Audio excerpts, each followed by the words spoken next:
to the next edition of the Curmudgeon in the Cellar. As you know, I generally get topics for the next one from comments from the last one, so that's where we're going tonight. A little here, a little there. I'm going to start off with the making of a board gamer. I was genetically crafted to be a game player. Now, let me explain that. Not in a vat somewhere. My mom was a huge play any kind of game. Chinese, checkers, Yahtzee. We started playing games at my house when we were old enough to play Candyland. And then we progressed from there. And as I was growing up, we had every edition of Password and Jeopardy and Concentration. We would play just games. And so I learned a lot of card games early. I learned a lot of kids' board games early. Whenever we had a family get-together, the big table would have the Rummy Royal or Tripoli or whatever brand you played. Big oilcloth laid out. Everybody had their jar of pennies, and they played. So I came from gaming genes. And in sixth grade, I discovered D-Day, Avalon Hill's D-Day, with another precocious young man named Mike Gingler. And we figured out how to play, and we played. Now, the question that led me to this, or the comment that led me to this, was from a lady gamer who said that when she became interested in board games sometime back, and being a gentleman, I didn't ask how far back, her comment was that there was no one to teach you or show you how to play. And unlike now, where there's always somebody that's willing to sit down with role playing. Yeah, sure, sit down. I'll walk you through it. Well, there's probably a number of reasons for this, depending on how far back we go. Go back far enough, and just about everything was a two-player game, except for Monopoly or Finance or family board games. Everything was a two-player game because they were rough simulations. Now, I don't know, Train Dispatcher and Air Controller, or whatever the name of that one was, they might have been multiplayers, but I'm not sure. But for the most part, that meant you had to find somebody that knew how to play it, that was willing to sit down and teach you how to do it. Or you had to know a couple of people that played that game and stand and watch, or sit and watch. And that's how I now learn board games. When I go to different cons, I always make a point to spend some time in the board game rooms to watch board games being played and figure out, how it. Well, first off, it was whether or not I might be interested. Secondly, is how many players can play, because my group numbers 5 players, and so we have to play games that have 5 or more players for it. I still consider myself first and foremost a board gamer. Every other Wednesday night, we get together and we play board games. By definition, board games. Now, we use some games where we have minis for counters and or for pieces or whatever, but they're essentially what I would classify a board game, not a minis game. I was asked about tank battles, to go on into some more tank battles. Well, I'll do that in a second, because that is minis, and the minis are actually the counters. But in boards, nowadays the best you can do is probably find somebody that knows how to play it and ask them to explain it to you. The rules, when I first got D-Day, which was quite some time ago, 61 or 62, I guess. Yeah, it would have been maybe 63, somewhere in there. It gave you the rules, and then it would show a few examples of like what being surrounded was, or stuff like that. It would demonstrate by little diagrams of pieces on a section of the board what they meant by that concept. The earlier games didn't have as much as that, because I think they thought maybe in some of the very earliest games, some of the earliest Avalon Hill and that, I think they figured only people smart enough to figure it out would be playing it anyway. I don't really think they did that maliciously. I just think that was a blind spot that they had back then. In any event, I was predisposed to be a board game player. I was also a history junkie, as was my mother. She collected Civil War uniform buttons, and my father and mother collected antiques and bought and sold antiques. So I had an interest in history. We had a great nonfiction section in my library where I grew up, and I read just about all of it over the course of several years. So that's how I became a board gamer. That's how you become a board gamer. If you've played, board games are board games. It's a skill set. It's a concentration set. Some people aren't suited to play board games because it's not active enough. It's, your turn, my turn, your turn, my turn, and that can become monotonous. Minis, playing minis are much the same way. Your turn, my turn, your turn, my turn. Though, depending upon what period in which you're playing, for instance, tanks, you may have, you may trigger ambush fire and stuff. So there's, stuff going on from both guys as often as not. The rules I used to use. Tramp and I played with the WRG. That was a War Games Research Group, a very, a very particular set of gentlemen in England who took it upon themselves to produce rules for just about every period of time. And I happen to like these, and I can honestly say those are the only WRG rules I ever played and enjoyed and played again. Pardon me. So they were WRG rules for armor and infantry, or infantry and armor, 1935 to 1950, I believe, is the way they were titled. They came in they had a red cardstock cover. They were not a full-sized book. They were more on the size of, I won't say digest size, more on the size of an Osprey book. Not full-sized in any event. And I have a set of them still around here. I liked them for their gunnery tables, the way they broke down armor and guns and matrixed against each other. If I were to play today, and that's a big gift since how I donated all my tanks to a museum in California, I'd probably play the Jagdpanzer rules by Kevin Kabay. Very, very nice, very clean set of rules. I like them. I could see, an initial, a very brief initial learning curve, and then they look pretty clean. And he's done several editions of them, refined them over the years. But that's if I was playing tanks. My old tanking buddy, Tramp, is no longer with us, and he's the one that I really had a hardcore tank relationship, if you will. I'm looking at my list here. All right. I was asked about minis in my games, and then I was asked about what I think about the crafting that goes on for role-playing games. And of course, most of you are only interested as it pertains to D&D, but it pertains to all of us, all of them.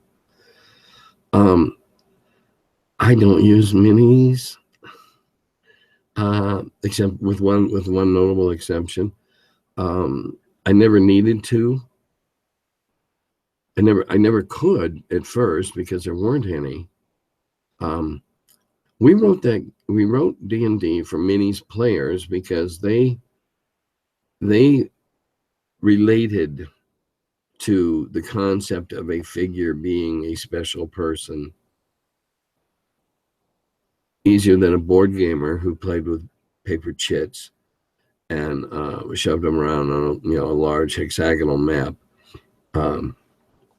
The jump was a little more difficult for them. So it was aimed at minis players, and there weren't a lot of, there were no monsters to speak of except for the bag of plastic things that nobody knew that's what we were using until they saw the pictures. Um, and there were very few appropriately posed knights and wizards, and all the character classes that people like to play.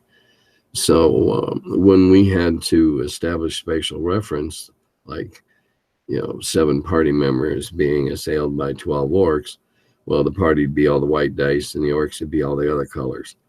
And so it was just to set it out so people could have an idea of, all right, what am I going to do? When it was time to roll initiative, because I used to play in those circumstances with a little freeze frame right at the moment of the encounter. Set it up. Okay, here it is. Now make your basis. But then again, please remember that I was doing this with people that were just learning to play it as I was learning to DM it. So it was as much a help to them as it was to me. Though I think it was, well, no, it was probably a greater help to them because I had the map in front of me. But I didn't have figures then. I have run games at cons. Then people have asked, can we use our figure? Sure. Some of the games I go to put big old plastic covered hex or squares or different things on all the tables. So if you got the dry erase markers, you can do what you will. And for those players that want to use them, fine, go right ahead. If it's more fun for you, great. I once was running one of the Snake Riders of the Arredondo adventures, and they're going up the river on a raft. So they had to cut a raft out of some paper so they could see where their players were, their PCs, excuse me. The players could see where the PCs were in reference to each other on this raft as they're pulling it up the river. And I'm okay with that. Just made it easy for me to figure out who the crocodile got. As far as the crafting, I think it's kind of cool. I've sort of been bitten by that bug myself, but only in the 2D world. I'm fascinated with mapping programs. I love Dungini. I just wish it was actively supported by a company with resources, because it makes such pretty dungeons. And oh God, I'd love to make all my dungeons, all my encounter rooms with Dungini, so I could put them away in a folder later. They make beautiful stuff. I'm wearing a shirt tonight that says Dwarven Forge. I think the stuff they make is amazing. Just amazing. And if that's, if you've got a bunch, you have a lot of that material, or your DM does or whatever, and you play it out with figures and that, super. I've not ever had the opportunity, though I've certainly watched it several times at cons. Jolly, again, might as well be the Tim and Jolly show. Jolly runs a great big one-on-one game, usually at most of the cons I go to as well, and they go over really well. And his are usually down on his docks and his wharfs, and because he's really into making docks and boats and stuff, and so all their adventures have to do with the port and the seamy underbelly. Great stuff. But so that there's Dwarven Forge and their Dwarvenite. I understand there's 1 or 2 other companies with another product similar. I don't know their proprietary names, but I've been told there are. I saw something on Facebook the other day. There's several companies, Fat Dragon being the one I'm most familiar with, that make programs for printing out paper buildings. And if you got this space to store paper buildings, because they are rather fragile, what a great inexpensive way to knock off a bunch of town houses or houses and buildings and stuff for a town and run a town adventure. Great. I never did it. I never learned to do it because we didn't have the tools to do it with. Now, the one great exception is Orcs Are People too, sort of. That's an adventure I wrote for Ironwind Miniatures for one of their Kickstarters. And in it, I took 10 of their actual figures from the Dwarven War, or for the Chaos Wars line. of goblins and orcs. I think there's like 4 goblins and 6 orcs, or I'm not sure. Anyway, and I made them the PCs. And so I wrote an adventure where everybody gets to be evil. And I laid out the big battle for the armies and wrote the adventure around it, how the battle having moved on to there, they could now get out where they had to go. And off they went into the mountains to try and find the tomb of this dwarven artificer, engineer type dude, and loot it and find some. Hopefully there's rumors that there's a fabulous war machine up there. So Iron Wind, whenever I run this, they give me a complete set of all the figures, the bugbears, the 2 fire-breathing salamanders, the bones of the saber-toothed tiger. They give me all the figures, and they do a real nice special kind of a buff job on them in a certain tumbler that they have. So they're very nice and have a very nice soft patina. And I do these at cons that I know will have the big table out for me, and I bring my markers, and everybody gets their, they draw their character sheet, and then they get the figure that goes with it, and they get to keep that figure, of course. And then everything that happens in there, I have figures for it. So we do play that one out on the tabletop. Here comes the caravan. Where are you gonna hide from the ambush? This type of thing. I draw out the room when they come in to confront the salamanders or whatever. So I draw it out for them. And so I have learned in a very rudimentary fashion to learn figures, but it's not something native to my skill set. It's just something I've been fiddling with the last couple of years since I wrote that for Ironwind. And another story there, I learned a valuable lesson about making offers. Let's see, what else we got here? Oh, people want to know more about Gangbusters. Well, we didn't call it that then. I don't know what the game, I don't know what the working game title was. Might have been Gang Wars or the Gang Game, or excuse me, I'm not sure. I can explain to you that don't either aren't old enough or have not participated. I got to take you back a little into what was meant by the word campaign. Campaigns weren't just something that minis guys did, but lots of minis guys did do campaigns.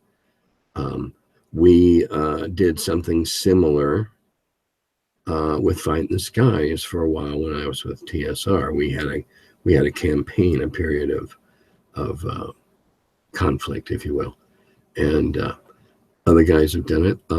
D&D arose from what was essentially a campaign that grew up, first sprouted up in the Twin Cities.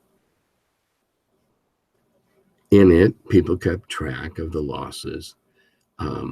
They may have stung out of diplomacy, where everybody had countries, and diplomacy is a very abstract warfare. It's very abstract and very unsatisfying for most of us gamers.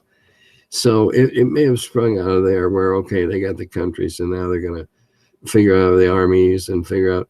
And so gamers being gamers, they sat down and made house rules for, well, I've got this much more production than you, but you're better at commerce. And so campaigns started. And there always had to be a judge, an adjudicator, a referee, call him what you will. And so all the participants would write out orders for a period of time. Now, if it was a big medieval diplomacy type thing with these large cumbrous armies to be brought to bear against each other, you might write orders for 2 or 3 months at a time. When we were playing Fight in the Skies, I think we were writing orders for 10 days at a time. And each of us commanded a yasta or a squadron on the other side. And our pilots we had a stable of pilots.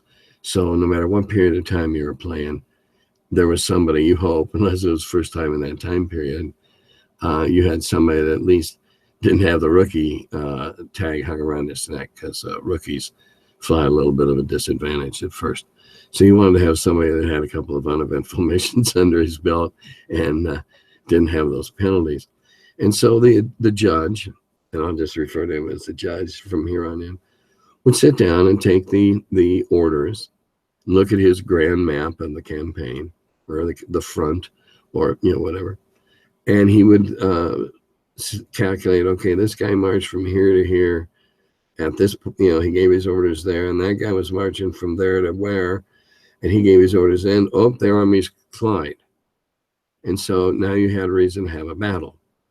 And if it was in a club or a small group, then the club or the group just divided up, however many players divided up into the two sides and divided up commands, so everybody had something to do, command the reserve, command the wing, whatever. And you played it out in minis. Now, Tramp and I didn't campaign, though we did tend to play in the same period of time. We campaigned in Fight in the Skies. The old original, the Braunstein was a campaign, and that's one of the predecessors to D&D. That was a campaign, and out of campaigns, noticing, this figure is always alive at the end of the battle. He's special. He gets 2 hits. He's a hero. And there you have it from there. Now in Gangbusters, we had the same kind of campaign. If we could find it in the library or in a newspaper file, Brian would let us do it.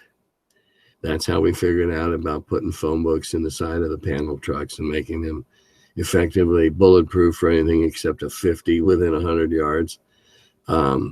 Anything about a 50, just anyway, we would write out orders. We had neighborhoods. We all had gangs. I had a Polish gang, as I recall. Yeah, I was Big Pierogi. We had part of one south, west. I don't remember the sides. But anyway, it was Brian set them all up in ethnic neighborhoods. So I was in the Polish neighborhood, and I was muscling in on neighborhoods next to me. And so we'd write in that, okay, we're going to muscle in on such and such a block. And we had city maps from back then. And okay, we're going to muscle in. We're going to devote these 2 guys and so many dollars. And then Brian would adjudicate whether or not we were successful, or whether our guys got beat up, or something cause for a grudge. And then we'd set out and try to off each other. We'd pay money for rats and finks inside the other guy's organization to tell us, oh yeah, the boss will be coming home late this night over that bridge, so we could set up an ambush and try to kill him. We had to map out our whiskey delivery routes so Brian could figure out if, because we're always trying to steal each other's booze trucks and shoot each other up and muscle in on each other's businesses. So it was pretty wild and woolly. And apparently at that time, Brian didn't have a lot to do. And so he did it. And at one point, it got so convoluted, and it just happened to come up in a very busy time. So it got set aside, and it wasn't picked up again while I was still there. Pardon me.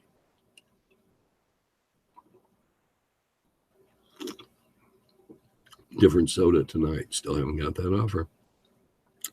What else is on my list? That's really all I got on my list. Crafting, yeah. Again, as always, I know what the next one's going to be about by the comments that you've left. I haven't used up every comment that's been left. I just I read through them and take out most of them as it happens, but the ones that pique my interest. What else? It's a very interesting game that uses the command and color system by Mr. Berg. And it's called Samurai Battles. Now, something happened. It's a foreign company in the former Soviet Union. And one of the principals in the company also developed one set of the rules. They have two sets of rules. They're basically miniatures on a board game, on a board. So what do you call it? I have several hundred little plastic 1/72 scale figures, and they're played on a board that has hexes about this big. So you shove them across, and we play on the command and colors because it's simple, it's fast, it's silly. So I never take too much pleasure in winning, nor do I get too upset about losing, because the cards and dice are involved. And so it's, there's a lot of chance in it, but it's fun. What do you call it? Is it miniatures? Is it a board? It has all the accoutrements of minis, including removing figures as you take casualties and stuff like that. But anyway, to make a long story short, the gentleman that wrote the rules and was part of the company died a couple of years ago unexpectedly. So I don't know if the game's still being supported or not, but if you go on eBay and you get a chance to pick it up at a reasonable price, and you don't mind putting together a whole lot of little 1/72 scale figures, makes a beautiful, beautiful display. It's cheaper than lead or pewter or whatever they use now, even cheaper than bones. Looks really good. If you want to paint them, you can. But it plays well, it plays fast. Board game, miniatures game, hard to say. The cards and the dice make it more like a board game. The figures and the terrain and stuff make it more like a minis game. Interesting crossover. Next time, I think I'll talk about good games, good board games. And tomorrow, I'm going to be on, I believe it's Save for Half. Anyway, I'm going to do a podcast. I'll put it in a comment after this, which one it is. I forget now. I'm doing it tomorrow night. So they're the people that run it are some friends of mine, and I said, sure, I'd be glad to. So I'll share it with you. That's all I got. See you next time.